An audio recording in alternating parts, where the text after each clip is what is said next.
I'm Aaron Baker from PhoneDog.com, and the Moto X is in the PhoneDog offices. We talked about it last week at the New York event, but today we're taking a look at what comes in the box, and we're taking a look to see if this thing can compete with the Galaxy S4 and the HTC One.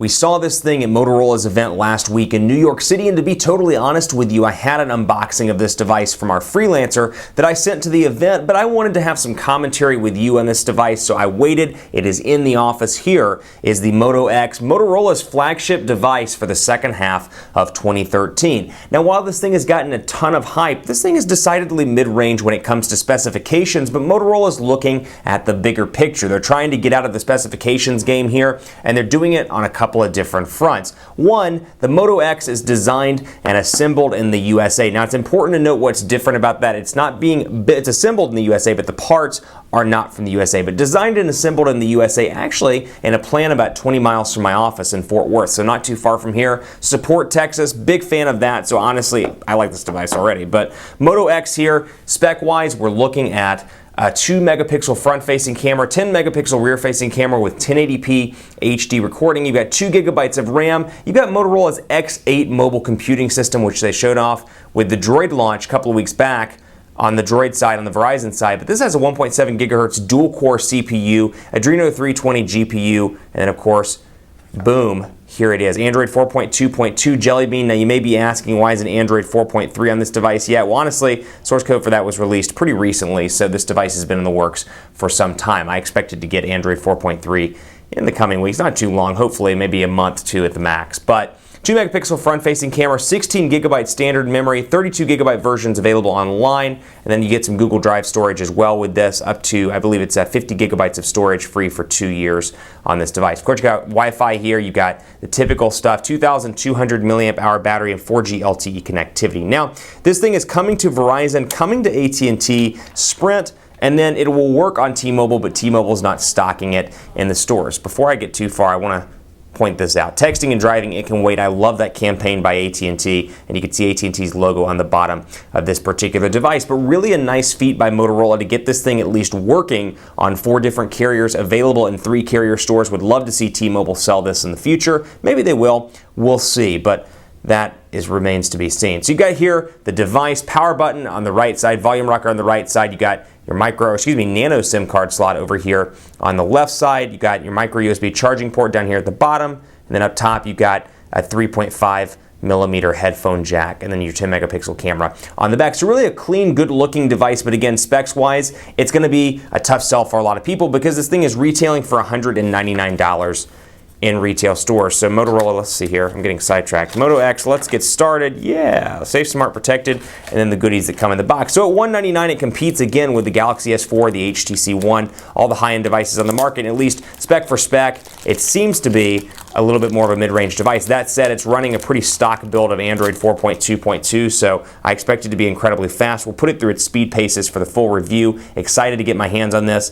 and you can expect a 30-day challenge with the Moto X. Been waiting for this device as part of our overall content strategy. So you got your dual USB ports here on your AC adapter module, and then you got a USB cable, and it looks like a little toolkit here with your SIM card removal tool right there, and then instructions showing you how to do it. So without further ado, let's power it on. And while it's powering on, thanks to our partners at Best Buy Mobile for giving us devices like the Moto X for use in our One Paul Bandit giveaway game. When you go into Best Buy Mobile, you'll walk out working. So when the Moto X is available, you'll walk out the door and be good to go. Everything will be set up, and you can walk out with a working device thanks to Best Buy Mobile. So really a nice device as well, nice box.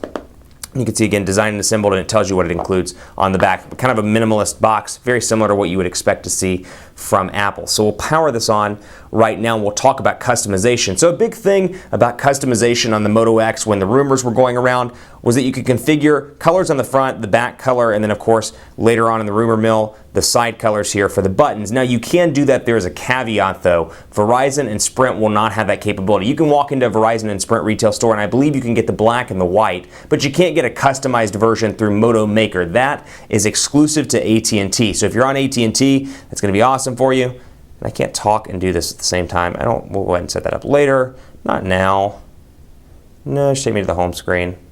And there we are on the home screen. So what I was saying though, AT&T exclusive on the Moto Maker functionality. So when you see those ads for the custom cool red color scheme here on the back, or the green or the blue, and you see the red buttons and the white front, that is exclusive to AT&T, at least for right now. The customizations cannot be done for Verizon or for Sprint outside of what comes in the retail store. Now my expectation is you're going to walk into AT&T and see the white and the black like you would on Sprint or on Verizon, but at least at AT&T you have the option to customize either through, I'm assuming they'll have a portal in store that'll allow you to customize Moto Maker, or at least the sales rep perhaps can order it for you. And then of course you can do it online as well, and shipping is up to 4 days from the factory in Fort Worth. They customize it for you, they make it for you, and then they ship it out. So here it is, Android 4.2.2, and you can see out of the box you've got Assist, which is actually a pretty cool application here from Motorola. The tasks you do most we can do automatically. Communicate hands-free while driving, silence the ringer and auto reply, keep your phone quiet at night. I do find this pretty cool. Yes, I'm in, of course. So I can say driving, stay focused on the road. I can choose my actions here. So kind of like Motorola's Smart Actions, but an evolution of that to an extent. Talk to me, I can do that. I think this is really cool because I'm a strong proponent of not texting while driving, but you know what, the notifications still come in, so it's kind of cool that you can have it read it to you as opposed to it just beeping and then you being tempted to look down when in reality you should not be looking down. Otherwise here, let's take a look at the camera. Tap anywhere to take a photo, hold for multiple shots, drag up and down to zoom, swipe each side for settings and gallery.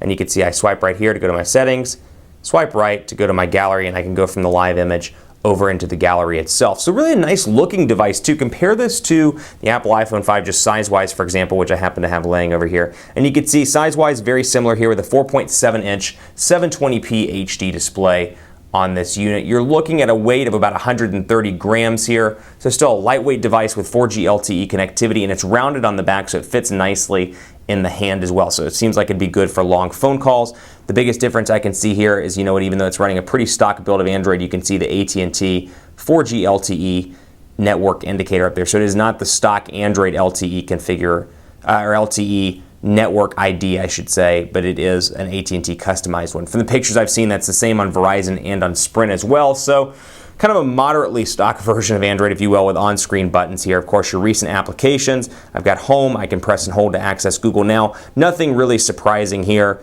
Keyboard, 4.7-inch display. This thing seems relatively fast, a little to no lag despite having kind of an older dual-core processor. Motorola's X8 mobile computing system is in this, so I look forward to putting that to the test in the coming days and in the 30-day challenge. So we'll have review coverage of all of this stuff. We'll have more hands-on coverage. We'll have, of course, the 30-day challenge series where you get the opportunity to ask questions and I try to answer those in the videos. So lots of different opportunities to work with the Moto X. Keep it locked on PhoneDog.com for more on this device. I'm on Twitter at PhoneDog_Aaron. Would love to hear your questions on this unit.